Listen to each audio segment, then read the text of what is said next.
There he is. What's up, man? I'm all right, man. How are you? Yeah, doing great, man. This is the last interview of this morning, so very happy to go and eat something in a bit. But it's. I'm very enthusiastic about coming over to Australia, so I'm very happy to talk to you guys. Nice. What's the stupidest question you've been asked today? Um, well, Australians don't ask stupid questions. Let me tell you, buddy. We'll fucking fix that. Awesome. Whereabouts are you at the moment, mate? Sorry. Whereabouts are you at the moment? Oh, I'm at the moment. I'm in Rotterdam, in the Netherlands. I've lived in the Netherlands for all my life, but moving to Thailand in a few years, so I'll be a little bit closer to Australia, I guess. What prompted that? That's going to be quite the sea change. Well, the thing is that I can make music and tour from any country in the world. I guess just fly me in and I'm there. The thing is that the Netherlands, for a lot of people, how they view us is a very liberal country. You can get to smoke your weed and stuff and like that. Amsterdam, blah blah blah. But you have to realize that this is one of the most taxed countries in the world. Like almost 65%, goes to taxes. Um, Plus, we have a flooding in of illegal immigrants and people from other countries that I guess it's a problem that is all over the world happening, and things are getting too expensive here. It's just too expensive, and I can't have no peace of mind when I have to think about money all the time. Where I'm just wanting to play music and compose music and do this, and Thailand is a country where there's controlled chaos. Let me say it this way. My wife is Chinese. We love the Chinese cuisine. Um, and it's just like a free country, and it's very inexpensive. So that's the main reason. Yeah. Good. Is there a good metal scene in Thailand? There are some bands, but they mainly are more like the grindish thing, like the grind death. So a lot of blast beats and stuff like that. Nothing too serious. I think they'll probably lynch me for that saying that. But I've grew up with in the 80s with bands like Death, Morbid Angel, so it can't get any better than that, I guess. People nowadays, they don't even, the younger generation, I mean, they don't even know where death metal came from. So they grow up on deathcore, and that's what they think is the heaviest stuff that is around. So yeah, sometimes I feel old. Sometimes I really feel old, because I'm turning 57 this year and trying to keep up by going to the gym every day, eating good food, no alcohol, no drugs, nothing, just trying to be, as energetic as possible for the times to come with Pestilence, because I just want to keep on continuing doing this for a few years more. And I think I still have enough riffs in me and new ideas to keep on going. I noticed that when looking at your Instagram. I was like, holy shit, this guy looks like an MMA fighter. How old is he? Yeah, I mean, I think it a little bit has to do with some self-respect. I see a lot of people in the Dutch scene, but not just Dutch scene, in the scene in general, where they really abuse alcohol and drugs, and you can see them getting older, and when you see them perform live, it's not what they used to be like, and it's just like I don't want to be one of those people. I want to keep on continuing making good music, and then you have to have a clear mind for that. Yeah, yeah. Why do you think it has taken so long for Pestilence to make its way to Australia? I think it's like being at the wrong place at the wrong time, I guess. It's like, I mean, obviously, I knew that there was a huge scene in Australia, and I know the bands coming from there. I mean, Dave Haley helped us out a lot in getting us over there, so I'm very happy with that. Um, for example, flights, just a plane ticket to go to Australia. The first person that has to cover that is the promoter. Now, there is a big risk if you have a party of 4 or 5. So this already is a hindrance, and only the major and bigger bands they have that, I guess, that trust and that money to cover the first fees and stuff like that. So yeah, that had to do with it a lot. Yeah, yeah. Bear with me 1 second. I'm just going to shut this door. As we started the interview, my golden retriever managed to lever open the door with his paw. Hey, that's nice, man. Mate, how would you Pestilence toured with Death several times? How do you remember Chuck? Well, I will give you the political correct answer, because nothing bad about the dead, right? But let me tell you, he made it very clear that he's the king of death metal. And when he saw Pestilence getting the crowd going, and he felt a little bit intimidated, and then stuff happened. But apart from that, he was a force to be reckoned with. I mean, he was one of the first guys.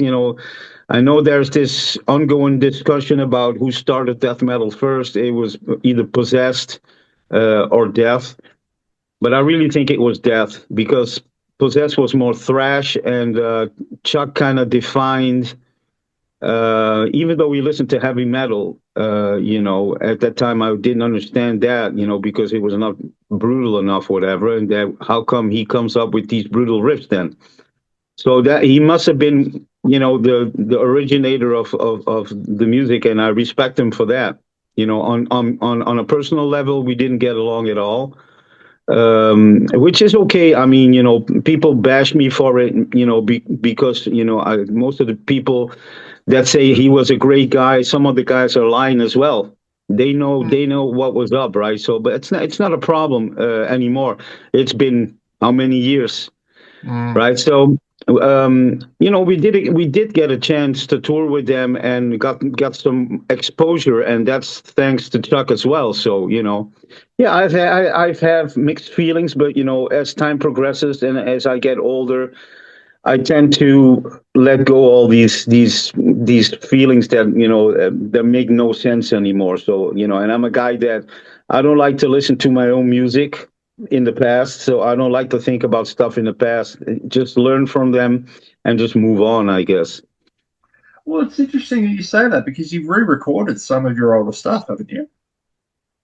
Yeah, I mean, that was kind of a more of a thing like, okay, and I have these new musicians now that I want to keep on working with, and they are school musicians. They're very talented, and I just wanted to see what their view was about these older songs, and how can we mold them into the Pestilence that is today. The talent that they bring into, and the way they feel about my music.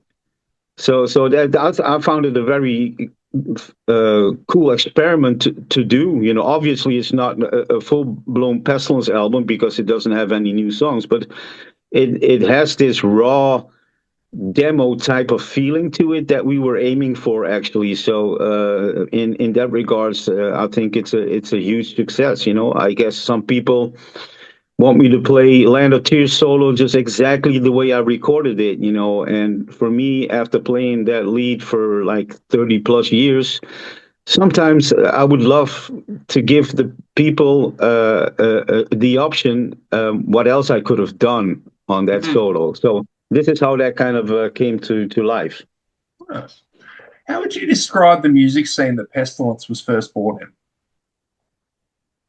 I think Pestilence music is pure, and it's Pestilence. It's not like any other band that you hear. So whenever you put on a Pestilence album, regardless of the sound it has, because no album sounds alike.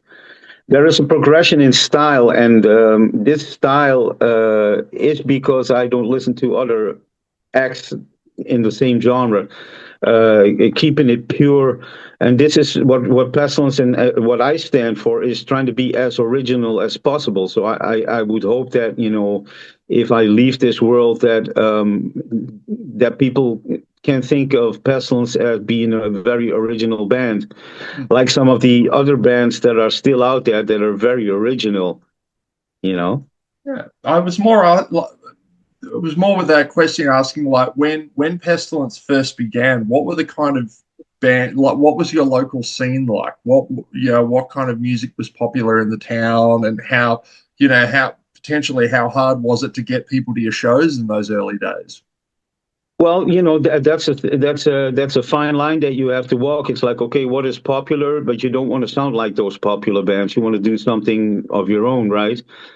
So luckily, we got accepted, pretty early on with our own style, but it was mainly just hard rock and very melodic stuff going on. You had your Gary Moore. You had back in the days, you had those guitar heroes like Tony McAlpine and what you have not, and Razor X and stuff like that. When that was more popular, people loved those flashy guitar solos and shit like that, and we had to stand out with our own music and our own albums. So we kind of created Malleus, still listening to bands like Slayer and Infernal Majesty and Creator. So that album is very thrashy. I guess it was during the Testimony of the Ancients era where we kind of starting to develop our own little style, and we just went along with that. So this is more just exploring a concept, but this is not like shit talking or anything. I'm just noticed that there are a few instances of pushback regarding album art with Pestilence in the last few years. One of them was totally not your fault. That was a plagiarism thing. And the other thing was, whoopsie. But the other thing was the use of AI. Now, you were pretty clear with how you feel about AI art creation. You were not shy in taking people on with this.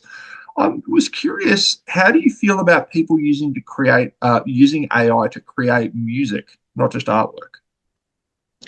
Well, it depends on the people and the perception of themselves.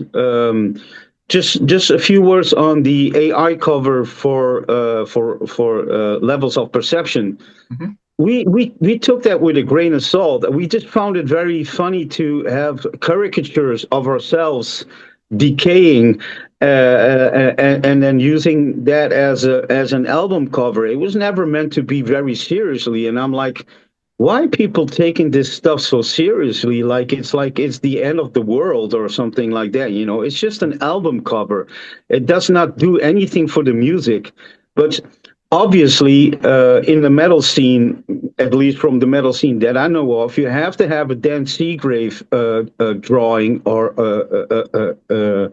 a painting that costs over 5,000 euros, and there goes my whole fucking budget already, right? So, yeah. So the thing is that we didn't take that so seriously, and people fucking killed us for it, And you have to understand that we kind of do our own thing, but we also love our fans. So we listen to the fans, and we got another album cover. But that does not mean that I'm still not in favor of AI. I mean, AI can create very, very nice things, and a painter would need a year to do that, to get all the details like that. I think it's just a sign of the times. I mean, we're using AI as we speak in any other aspect of our lives, except it's not allowed in death metal, and then going back to your main question is that I think that it depends on the person. If you are not such a great musician, but you have the tools and the prompts to try to come up with something, and it's to your liking, then you should just go for it. If it's just for you, you should go for it. Now, you can't expect everybody else to think the way you think, and everybody else loves live music, and it loves to be played by real musicians. Now, that doesn't take away for the fact that I know a lot of bands out there that rely on technology and having all kinds of sequencers running that do your pedaling, your pedals. Everything is computerized. They don't even have to push their own pedals anymore. So, in how far that is acceptable, or people don't realize that this is happening. For example, a band like Meshuggah is doing this for the longest time. That's why those shows almost sound like it's a CD, because they don't have to worry about anything. Everything's they're being helped by technology as well, and everybody accepts that. Let's let's take it a step further. Let's take it a step further. That drummers nowadays, they think that they can blast 300 BPM and even faster than this, whereas they're cheating.